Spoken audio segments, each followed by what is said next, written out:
This is your News Source Evening Bulletin for today, Friday, the 24th day of June in the year 2022.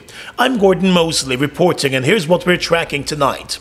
The Guyana government this afternoon inked a contract for the construction of the first phase of the long-awaited road link between the east coast and east bank of the Marara. The phase covers from Ogle on the east coast of the Marara to Eccles on the east bank. The $106 million contract will be executed by Indian company Ashoka Construction. Describing the project as being part of the government's infrastructure master plan, Minister within the Ministry of Public Works, Deodat Indar, said the intent of the road is to reduce traffic congestion in the city. As you know, the traffic in the country is becoming more and more. The volumes have become more and more. So we are addressing that from a long-term planning perspective. Just to let you know that this project, although it fits part of connecting the east coast to the east bank, so that you can, persons who don't want to go through the city, that needs to go to the airport, they can take an alternative route. And Minister of Public Works Juan Edgil, delivering remarks at the signing ceremony, also boasted of the investment, calling the project a transformational one. According to Edgil, the road, when completed, will be a game changer.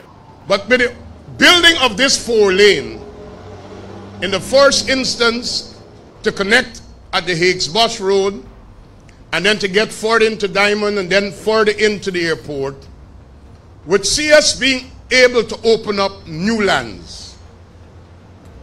When new lands are open, I'm guessing that's why Minister Susan Rodriguez is here, because she has a vested interest.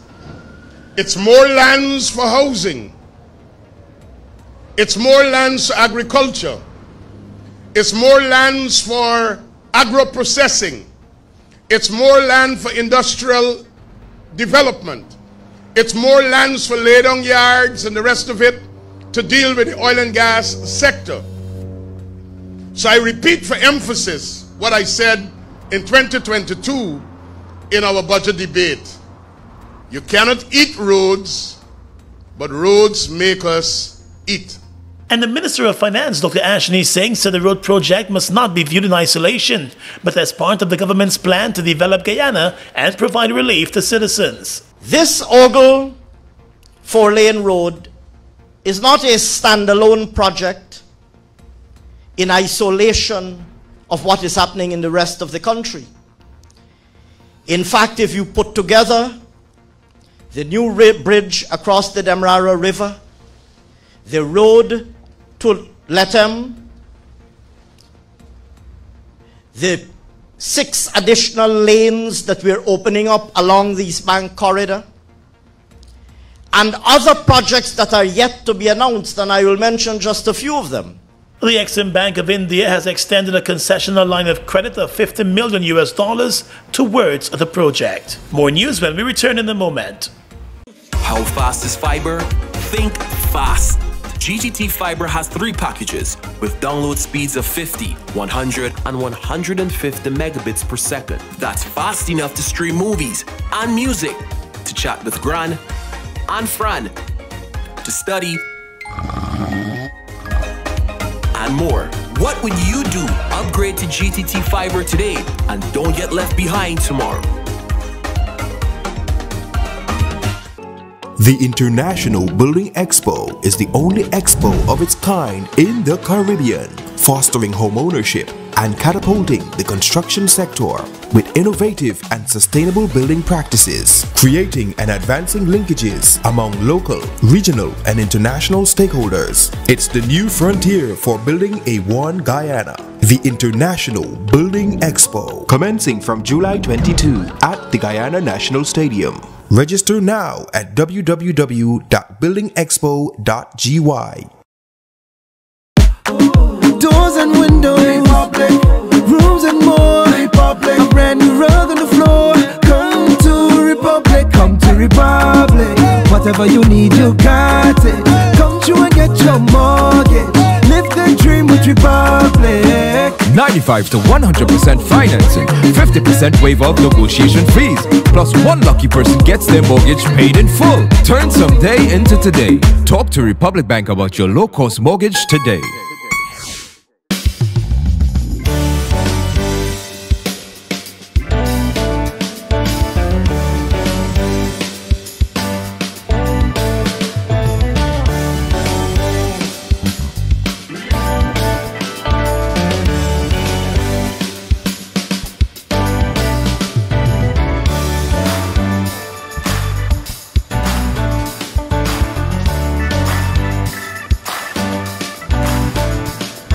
Get a chance to win a brand new Toyota Race when you apply for a home loan.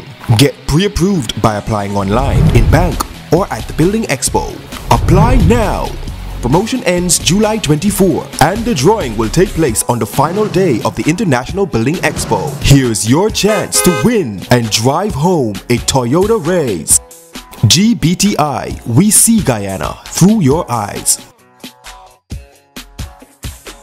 Get in the game with Buster. Win a full gaming setup, Xbox X, gaming chair, gaming speaker and headset, or any of over 60 weekly prizes like Oculus Quest 2, Mini 2 drone, Nintendo Switch, and many more top gaming prizes. Check below for details.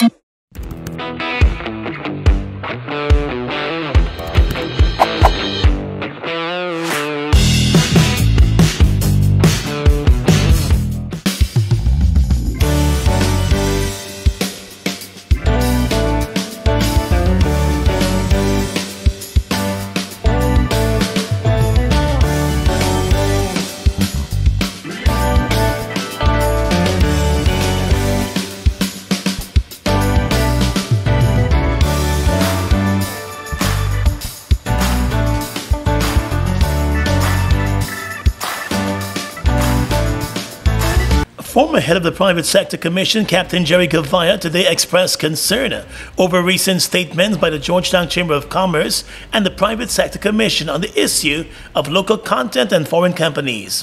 While stopping short of addressing the issue of Rams Logistics directly, Mr. Gavaya took umbrage to the utterances made by the two private sector agencies, the Private Sector Commission and the Georgetown Chamber of Commerce, that he once led. In the ongoing war of words on the local content policy, Mr. Gavaya said while there is no doubt that Guyana needs a local content strategy to formalize how foreign companies should operate here, the private sector has also advocated for red tape to be removed from foreign companies to operate and to create jobs and to stimulate the economy and contribute to the economy. Gavaya said now that the country has oil, private sector leaders should not suddenly become arrogant and inhospitable to foreign businesses. I'm appalled and disgusted by anybody that says Guyana is only for Guyanese. We have been attempting, all my life in the private sector, we have been encouraging and trying to encourage foreign investors to come to Guyana to create jobs for our young people. And the reason is because we in the private sector did not have the capacity to create all the jobs that was needed. So we had thousands of our young people leaving the shores of Guyana, going to other places to get jobs. And so we were always encouraging and making Guyana an attractive place for foreign investors. And we always talk about removing the red tape and putting out the red carpet. And so I have no problem with the local content policy being in place, but it must not become a barrier. It must not become a deterrent for foreign investors to come to Guyana. So I don't, this thing about ring fencing Guyana for Guyanese, I don't like it. Gavaya, who now serves in the government as a national security advisor and has had to remove himself as CEO of his private businesses, said the calls for investors to come to Guyana cannot be made in isolation and potential investors should not be scared away. The companies that Gavaya once headed share relations with a number of foreign companies that have invested in the oil and gas sector. You know, the local content legislation got some very clear steps. There's very clear steps on what companies need to do to meet the local content legislation. And so long as companies do that, and to me it doesn't matter. We must be careful that the benefits of local content does not only go to rich Guyanese or well-connected Guyanese. Any Guyanese, your Guyanese citizenship must now be worth something. Yesterday, the Georgetown Chamber of Commerce and Industry warned enterprises and potential investors about using rent-a-citizen and frontmen to get involved in the oil and gas sector under the local content rules. Mr. Gavaya is not in agreement with such statements from the private sector body. And so if a foreign company talk to a taxi driver and says, you know, we want to offer you shares in our company so that we could qualify to come and do business in Guyana, I say, why not? Now, so long as the person is involved and it's not that You know, but if a Guyanese could benefit, if they're benefiting from such an agreement and such an arrangement, and it meets the local content, and this is important. I'm saying it got to meet the local content criteria. Why not? This is not just for rich Guyanese or well-connected Guyanese. No, I have a problem with that. So we must be able to allow all Guyanese, regardless of where you come from, what race, what political affiliation, what religion you are, to have equal access to the opportunities created by the oil industry. The Rams Logistics Company was denied a license to continue to operate in the local oil and gas sector. While no reason has been given for the denial, it appears as though there is concern that while the majority shareholder of the company is a Guyanese citizen, he was born in Trinidad and lives and works in Trinidad. His father and grandparents are Guyanese. Some in the private sector believe that there should be closer ties to Guyana for the majority shareholders in keeping with the legislation, although residency is not a requirement. Persons or businesses that have encumbrances and the government reserves have 2 days to have them removed, or the government will be removing them from Monday. That's according to the Public Works Minister Bishop Juan Edgel, who issued a final warning today. The minister said the government has an aggressive developmental agenda, and nothing will be stopping that. So if somebody comes out with a dog food stand, or a cart selling food, or somebody decides to go on the reserve and wash a car and call it a car wash, should we allow as a country that to stop Guyana's development? Could I get an answer? We can't allow that. Edgel said his ministry has given persons ample time to remove whatever encumbrances that they have on the government reserves alongside the roadways. He said that period of asking persons to stop is over, and it's now time for action. But that period of asking for moving is over. As of Monday, the Ministry of Public Works will begin to move derelicts, sandstone, debris, everything that is in the path and is encumbering the road shoulders throughout the length and breadth of Guyana. And as it relates to persons who are currently building or expanding properties and have encumbrances on the road, the minister has assured that they have nothing to fear. But he said there are others who are putting down structures in the government reserves when they are not allowed to do so.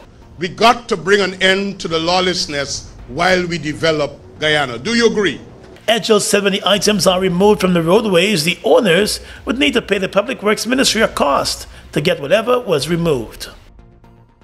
Health matters to report now. The root of drug abuse needs to be tackled at the school level. That's according to the Chief Medical Officer, Dr. Narayan Singh. He addressed the issue during the commemoration of the International Day Against Drug Abuse and Illicit Trafficking today. At the ceremony, Dr. Singh pointed out that drug abuse has been a major issue for a very long time.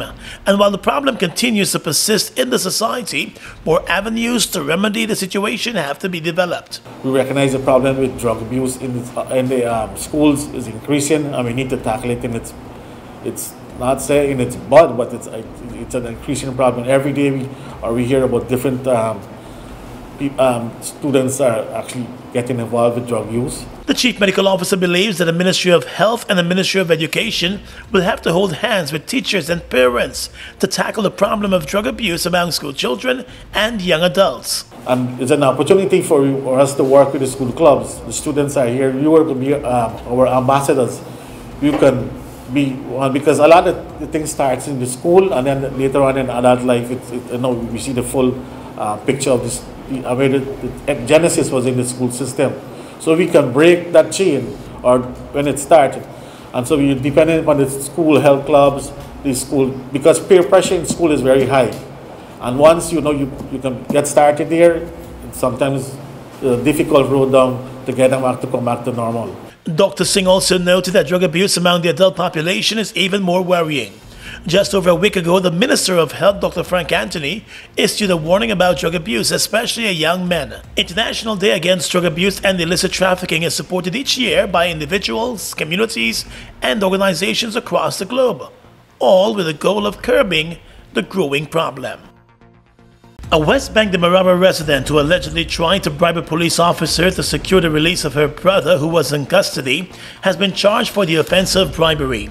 The 38-year-old accused, Shirani Rameshwar, appeared before Magistrate Faith McGusty at the Wills Magistrates Court today, where it was revealed that on the 21st of June, she attempted to obstruct the course of justice by offering an officer of the law a sum of $280,000 for the release of her brother from the Parfait Harmony police station. Rameshwar denied the allegation in court. She was placed on $200,000 bail and was ordered to return to court on the 7th of July for the continuation of the case. The woman's brother, Devanan Rambaran, was arrested earlier this week after he allegedly handed over more than 400 grams of marijuana to another suspect. Both men were arrested as the investigation was launched. It was just after the arrest that the police alleged that the sister of Rambaran appeared at the station and made the alleged bribe offer.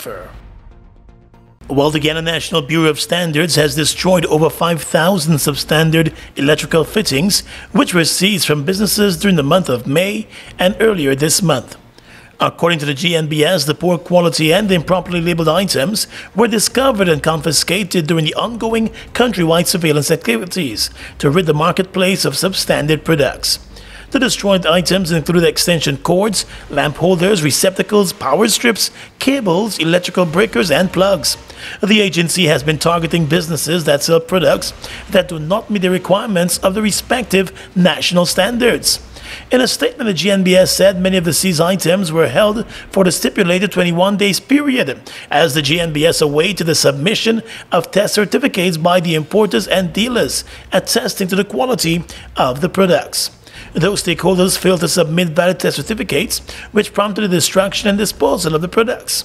The standards body said the monitoring of products through inspections at the ports of entry and sale outlets remained critical and crucial to ensuring user safety and value for money. The Bureau said it will continue to actively monitor the 17 categories of products falling under its purview to ensure adherence to quality and labeling requirements. The agency has warned importers and dealers to understand and adhere to the requirements for products imported and offered for sale to ensure compliance and consumer safety. Mobil Special and all other Mobil lubricants are distributed by Salt Guyana Inc. Mobil Special and all other Mobil lubricants are distributed by Salt Guyana Inc. Get a chance to win a brand new Toyota Race when you apply for a home loan. Get pre-approved by applying online, in bank, or at the Building Expo. Apply now! Promotion ends July 24 and the drawing will take place on the final day of the International Building Expo. Here's your chance to win and drive home a Toyota Race. GBTI, we see Guyana through your eyes.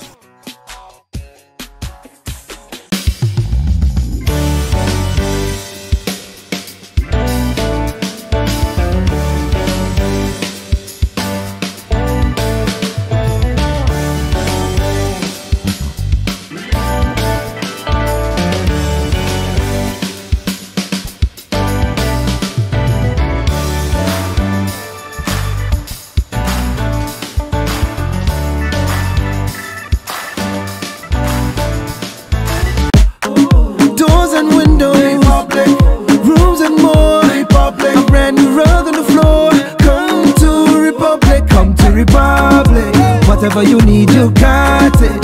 Come through and get your mortgage. Live the dream with Republic. 95 to 100% financing, 50% waiver of negotiation fees, plus one lucky person gets their mortgage paid in full. Turn someday into today. Talk to Republic Bank about your low-cost mortgage today. Get in the game with Buster. Win a full gaming setup, Xbox X, gaming chair, gaming speaker and headset, or any of over 60 weekly prizes like Oculus Quest 2, Mini 2 drone, Nintendo Switch, and many more top gaming prizes. Check below for details. Fuel it up and drive, Super 95. Fuel it up and drive, Super 95. Protect your fuel system, boy. High mileage and performance, boy. Guyana Super 95 gasoline gives you more reasons to drive and is available at 56 service stations nationwide. For affordable price, high performance, and high mileage, choose Guyana's Super 95 gasoline. Fuel it up and drive.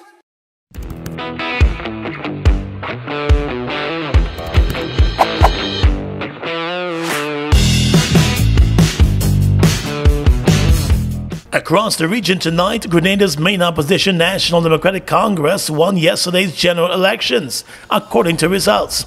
The NDC has been declared victor in 9 of the 15 seats, with the remainder going to the new National Party of the outgoing Prime Minister, Dr. Keith Mitchell. Several government ministers, including the Minister of Finance and the Minister of Legal Affairs, all lost their seats in the election. The incoming Prime Minister is 44-year-old Dickon Mitchell. He took over the opposition party last October and defeated the Foreign Affairs Minister by a margin of 4,414 votes to 2,742 votes in the St. David constituency. The outgoing Prime Minister, Keith Mitchell, comfortably won his St. George Northwest seat. Mitchell called the general election ahead of the constitutional deadline of March 2023. In a message posted on its website, the incoming government said they are overwhelmed with gratitude and they're humbled by the results of the elections. In neighboring Brazil, the country's top courts are stepping up meetings with military commanders to ease tensions and reaffirm trust in the democratic process, 4 senior judiciary officials have said. It comes as President Jair Bolsonaro stirs doubts about the integrity of this year's elections in Brazil. Bolsonaro, a far-right former army captain trailing in opinion polls in the presidential elections, has previously made baseless allegations of electoral fraud, attacked the Federal Electoral Court, and floated the idea of not accepting the results of the October elections. Military leaders have repeatedly said Brazil's armed forces will respect any result of the elections, but military officials have also made headlines by echoing Bolsonaro's comments about potential weaknesses in Brazil's voting system. To ease voter concern and show wide institutional support for the electoral process, the Supreme Court chief is planning to meet with military brass, 2 of the sources said, requesting anonymity to discuss the matter. And finally tonight, international news. The incumbent Secretary General of the Commonwealth, Baroness Patricia Scotland, has been re-elected for a 2nd term in office during the ongoing Commonwealth Heads of Government meeting in Kigali, Rwanda. Scotland, who has occupied a position for the past 6 years, was re-elected to continue in serving for the next 2 years, despite earlier reports that she would be ousted in favor of the Jamaican Minister of Foreign Affairs, Kamina Johnson-Smith, who had the backing of the United Kingdom and India. Baroness Scotland received 27 votes against Kamina Johnson-Smith's 23 votes in a vote which has seemingly divided the 54 members of the Commonwealth, with some back Scotland to continue and others looking to bring on board a new Secretary General. Scotland successfully managed to retain her position despite not being backed by British Prime Minister Boris Johnson, with analysts stating that her historic win has signified the trust that countries had in her to continue having led the body through difficult times. By press time, further details of the poll, which happened behind closed doors, were yet to emerge, but the Jamaican contender took to Twitter to congratulate the incumbent, stating that God isn't ready for her to leave Jamaica just yet. And that's your News Source Evening Bulletin for tonight and this week. I'm Gordon Mosley reporting and encouraging you to have a safe and enjoyable weekend. Take care.